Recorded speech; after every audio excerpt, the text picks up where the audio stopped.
রয়ে জমিনের উপরে আল্লাহর বিধান জারি করে দেবে। সুবহানাল্লাহ। কারণ দিন কায়েমের কথা করলে কয় যে ওমা এটা তো রাজনীতি করে, তোমার জন্য আমার কোনো আলোচনাই নাই, তুমি বুঝো নাই, তোমার জন্মও তুমি বুঝো নাই, তোমার আল্লাহ বানাইছে রাজনীতি করার জন্য। ইন্নী জাইলুন ফিল আরদে খেলাফত ইটসেলফ এ পলিটিক্যাল ওয়ার্ড। তুমি রাজনীতি জানো না, তোমার কোন কোন জিনে পয়দাশ দিছে, তোমার কোন মালাইকায় পয়দাশ দিছে, তোমার তো বানানো হয়েছে খেলাফতের জন্য। কথা কি বুঝো? তসবিহ পড়ার জন্য তোমার বানাইছে। ফেরেশতারা বলছিল তো আল্লাহ আমরা তো তসবিহ পড়ি, নাহানু নুসাব্বিহু বিহামদিকা ওয়া নুকাদ্দিসু লাক, ক্বালা ইন্নী আ'লামু মা লা তা'লামুন। তোদের কোনো আকল নাই। সুবহানাল্লাহ। সুবহানাল্লাহ। খেলাফত কি জিনিস তোরা কি বুঝোস? তোদের কাজ হলো তসবিহ তাহলিল, এগুলোর ভিতরে থাক। আর তুমি এখন ওটাকে তসবিহ তাহলিলের ইবাদত বুঝছো, তোমার কি জন্য বানাইছে ওটা তুমি বুঝোও নাই।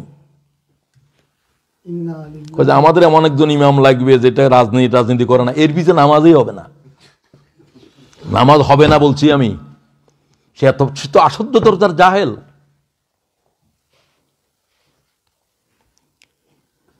ঈসা আলাইহিস সালাম আসে শুধু বলবেন যে যুদ্ধের জন্য তৈয়ার হও, এই প্রথম লফজ। ইমাম মেহেদী জাহের হওয়ার পরে বলবেন যে যুদ্ধের জন্য তৈয়ার হও, জিহাদের বায়াত করো। নামাজের বায়াত চলবে না, রোজার বায়াত চলবে না, কিসের বায়াত করবে? ইমাম মেহেদী আসি জিহাদের বায়াত করে। ঈসা আলাইহিস সালাম নামাজের সালাম ফিরাইবেন, আসরের নামাজে দাঁড়াবেন, বলবে যে তোমরা যুদ্ধের বায়াত করো, দাজ্জাল কোথায় আছে তোমার কোনো খবরে নেই। তুমি তখনও বলিও আমার তো কিছু তসবিহ আছে বাকি আছে, তুমি পড়বে তসবিহ এগুলা, তোমার তো আর কোনো কাম নাই, তুমি বুঝো না। তুমি নামাজ বুঝছো, তুমি জানো না যে যে জিনিস নামাজের কাদা করে দেয় সে জিনিস বুঝো নাই,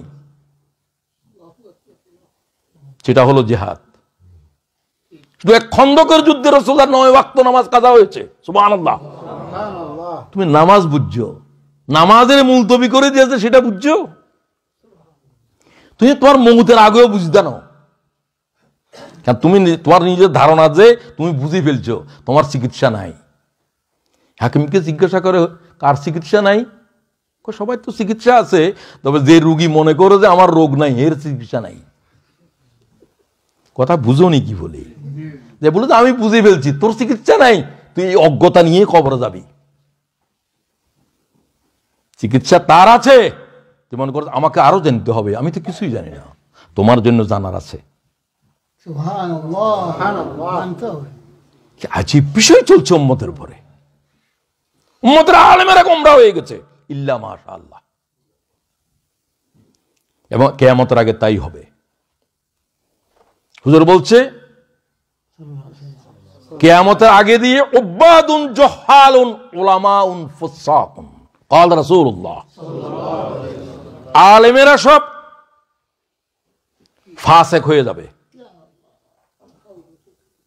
জাহেলেরা আবেদ হয়ে যাবে। তো জাহেলেরা আবেদ হবে, ইবাদত বুঝবে না। কথা বুঝছেন নাকি?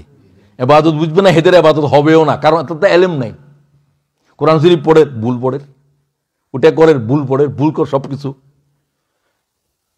যারা জানবে তারা ইবাদত ছেড়ে দিবে, আর যারা ইবাদতে মশগুল হবে এরা ইবাদত কিভাবে করতে হবে কি কিছুই জানে না। জহাল বলছে, আলেমেরা ফাসিক আর জাহেলেরা আবেদ, কিয়ামতের আলামত। কথা বুঝে? সবাই কি বুঝে?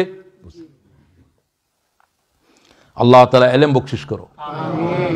ইলমের মূল কিতাব কি? বুখারী শরীফ কি ইলমের মূল কিতাব? কথা বলেন না কেন? কোন সাহাবী বুখারী শরীফ দেখছে? না বলে 3 জনে, বাকিরা কি কয়?